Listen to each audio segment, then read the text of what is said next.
and Harry were doing our speeches together, but I've reassured Holly it's not a double act. So I will begin. Once upon a time, roughly 2,470 days ago, a boy called Nick, who lived in Handel, asked a girl named Holly, who lived in West End, to go on a date.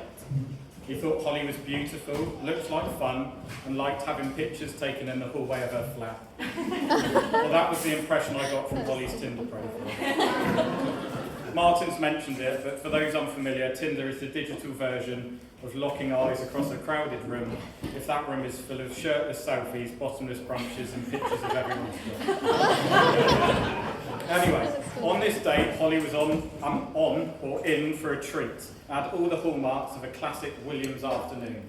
It involved walking, drinking at a pub, and was free. I remember instantly thinking Holly was beautiful, tall and elegant, and can still picture Holly stepping out of her car as the rain came down. As we walked down the road, Holly spoke about her family. She was warm, confident, and most importantly, she was kind enough to laugh at some of my jokes. Looking back, it was clear Holly may be politely resisting my semi-successful charm offensive, but regardless, I thought the date had gone well, and we walked back to where I lived, in Handel, and as it continued to rain outside. We walked back to our house, or rather Mum and Dad's house, who I'd described to Holly previously as my housemates, Ruth, Dave and Harry. The date went well enough in my head that I thought I'd show some initiative, so I asked Holly, "What are you doing tomorrow?"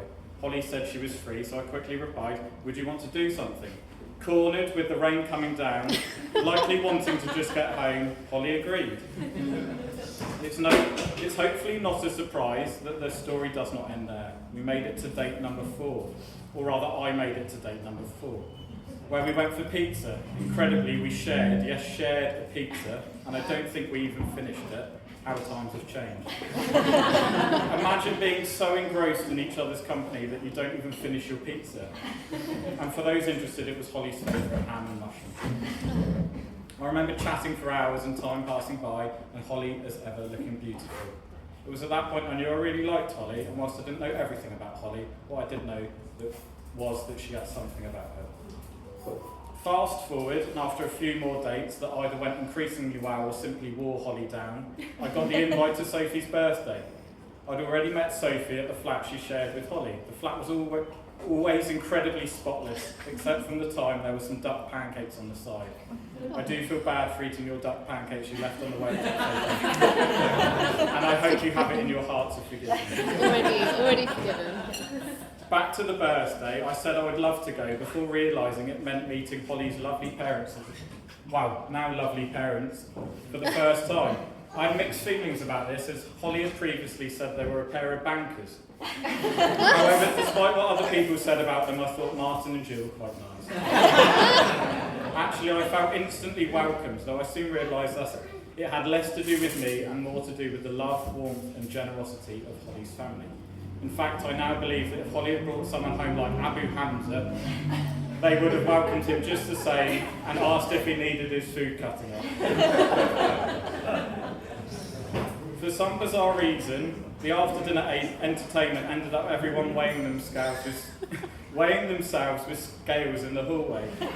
Do they do this every birthday, I thought? Was this the street family equivalent of marking height on a doorway? Or were they subtly telling me I had eaten food? I first told Holly I loved her after a house party we went to in Southampton. I can't remember whether Holly said it back, however, I wouldn't blame her, as I had a rather questionable shirt on that evening. I didn't overthink it, I just wanted to share with Holly how I felt about her. As our relationship continued, Jill was always there, with wise and thoughtful advice for her daughter. I'm just going to take a sip, this is a good thing. As our relationship continued, Jill was always there with wise and thoughtful advice for her daughter. In one of these moments, Jill asked Holly, "Are you sure about Nick? Isn't Harry closer to your age?"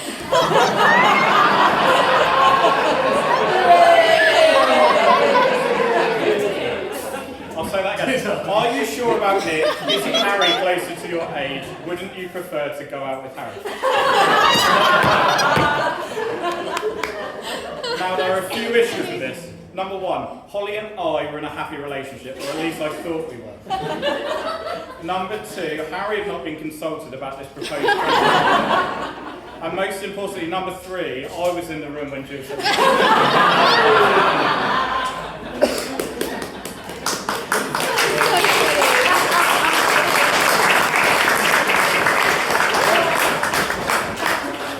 Luckily, this public vote of confidence went my way. Holly reassured her mum that she was content with her choice and the rest was history. Now, according to ChatGPT, I should have started by thanking everyone for coming, so better late than never. It really does mean a lot to have our closest friends and family here with us today. I don't know who did the guest list, but they did a very good job. We would have loved a couple more people sat around these tables. Dad would have loved to have been here to celebrate the day, as would Holly's Uncle Mark. I feel very lucky that Holly knew my dad, in part because Holly could realise what she was getting herself into, as I don't think the apple falls far from the tree. I also had the pleasure to spend plenty of time with Mark, and I can't wait to have a pizza and tell him all about it one day. A massive thank you to our parents for their generosity. A massive thank you to our parents for their generosity, support and encouragement. Holly and I are always extremely grateful for everything you do. Thank you to Sophie and Alice for always looking after Holly. You're a brilliant bridesmaids and a pair of dream girls.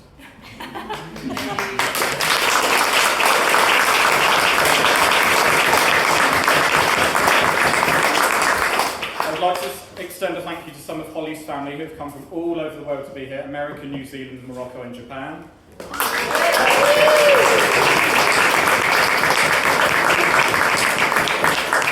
And of course, thank you to friends and family who have made long and arduous journeys into Southampton and such faraway lands as Hedge End, West End, Whiteley and London.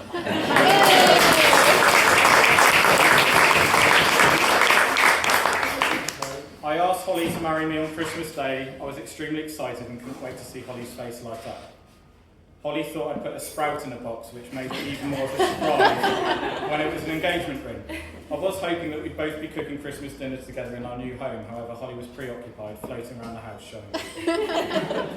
You might be wondering at this point why Holly agreed to marry me. Is it the charm, the devilish good looks, the glamorous lifestyle, the intellect, or how humble I am? Or was it luck? I feel incredibly lucky. I'm lucky that Holly said yes to a date and Holly turned up. I'm lucky that I got a second date and a third. I'm lucky how generous and thoughtful Holly is. I'm lucky how Holly laughs at some of my jokes. And lucky I passed that public vote of confidence. I'm lucky for all Holly's patience, encouragement, trust in me. I'm particularly lucky Holly got back in the taxi after Grumpy Monkey. I'm lucky that I met someone as beautiful, kind and brilliant as Holly. I'm lucky how I enjoy the same things but dislike enough to keep it interesting. I'm lucky Holly makes me smile and laugh. Lucky for the places we've been and places yet to come.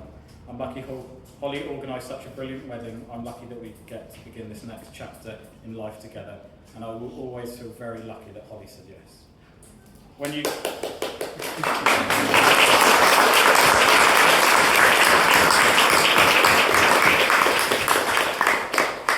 you go on that first date, you hope it might lead somewhere, but I never imagined this.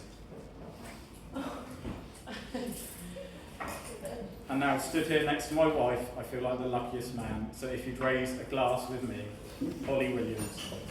Oh my God!